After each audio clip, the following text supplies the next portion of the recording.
Sinigurado nga po mga idol ng Oklahoma City Thunder na mapapanatili nila sa kanilang lineup ang Big 3 na sina Shai Gilgeous-Alexander, Chet Holmgren at si Jalen Williams matapos nila itong sunod-sunod na bigyan ng napakalalaking extension.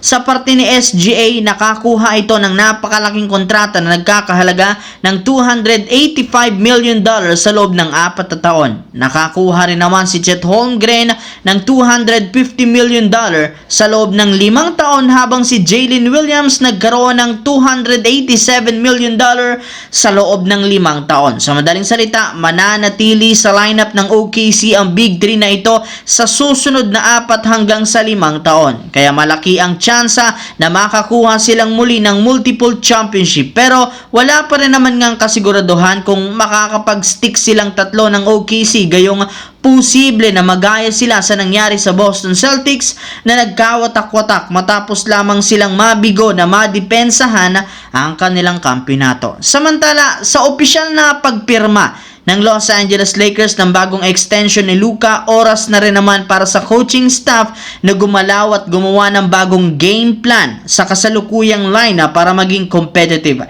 Sinabi na nga ni Luka, hindi siya makapaghintay pa na makabalik sa NBA Finals at magkampiyon na bilang parte ng Lakers. At isa sa inihahanda na plano ni Coach JJ Redick ay ang pagkakaroon ng bagong starting lineup kung saan posibleng buuhin ni Luka Doncic, Marcus Smart, LeBron James, Rui Hachimura at si DeAndre Ayton. Kita rin naman last year na nahihirapan ng team pagdating sa depensa sa tuwing ginagamit at pinagsasabay nila sa backcourt sina Austin Reeves at Luka Doncic. Kaya mas matalino nga kung ipalit na lang sa kanya si Marcus Smart bilang starter para mas lumakas at humigpit lalo ang perimeter defense. At mabigyan rin naman si Austin Reeves ng pagkakataong pangunahan ang second unit ng opensa. Sa kabilang banda, isa nga po mga idol sa pinakamalaking pangalan na nananatiling restricted free agent hanggang sa ngayon ay ang batang star player ng Brooklyn na si Cam Thomas, since hindi sila nagkakasundo